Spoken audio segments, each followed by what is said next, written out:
Pourquoi le gentil Canada est indexé dans l'effondrement d'Haïti ? Le Canada, pays poli au sourire diplomatique et fervent défenseur autoproclamé des droits humains. Un ami d'Haïti, dit-on. Il n'a pas participé au premier grand braquage contre Haïti, celui de la France et des États-Unis. Pas par vertu, mais parce qu'à l'époque, le Canada n'était qu'une colonie britannique. Alors une question s'impose, le Canada est-il vraiment innocent dans la descente aux enfers d'Haïti ? Regardons les faits. En 1804, Haïti brise l'ordre racial mondial et devient la première république noire indépendante. Le Canada refuse de la reconnaître. Pendant plus d'un siècle, Ottawa participe à l'isolement économique et diplomatique d'Haïti, un cordon sanitaire colonial. Le message est clair, la liberté des Noirs ne doit jamais devenir un exemple. Ce n'est pas un détail, c'est un message, Haïti doit être isolé, asphyxié, découragé. On a tendance à appeler ça de la prudence diplomatique. Non, c'était une sanction.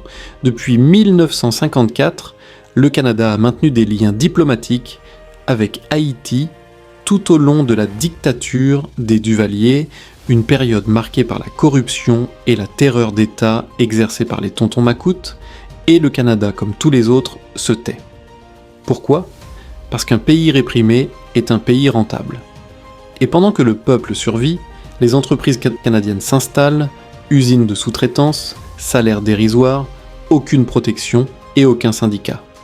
Là, on parle de coopération économique. Non, c'était une exploitation organisée, et ce n'était pas encore le coup de grâce. Janvier 2003, à Ottawa, le gouvernement chrétien organise une rencontre secrète avec les États-Unis et la France pour décider de l'avenir d'Haïti. Aucun Haïtien présent. Aucun. Le sujet ?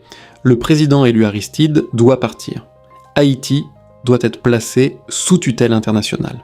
La souveraineté haïtienne se négocie à huis clos, sans les Haïtiens. Ce n'est pas de la diplomatie, mais une conspiration politique claire et nette. 29 février 2004, les forces spéciales canadiennes sécurisent l'aéroport de Port-au-Prince, pendant que les États-Unis infiltrent Aristide. Le Canada reconnaît immédiatement le gouvernement intérimaire non élu. Ce qui suit, répression sanglante, des milliers de morts, effondrement institutionnel. Ottawa, légitime, finance et protège ce chaos. Ce qu'on a appelé transition démocratique était en réalité une mise au pas. Le gouvernement de l'ombre prend forme et s'installe. Le Core Group. Depuis 2004, le Canada siège au Core Group, un cercle fermé d'ambassadeurs étrangers qui dictent la politique haïtienne. Élection de Martelly, influencé. Ascension d'Ariel Henry après l'assassinat de Moïse, imposé par un simple tweet. Le Core Group n'est pas un conseil. C'est un gouvernement fantôme qui dicte, qui gère et qui dessine la politique d'Haïti. Et le Canada y joue un rôle central. Le Canada se présente comme le généreux donateur d'Haïti, mais plus de 90% de son aide contourne l'État haïtien. L'argent passe aux ONG étrangères.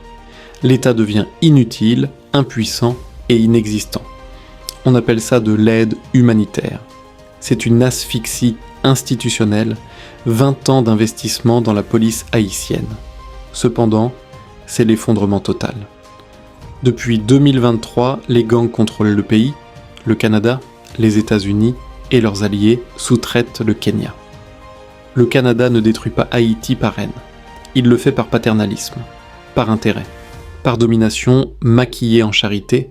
Haïti n'a pas besoin de dons, elle a besoin de justice, de restitution et de souveraineté.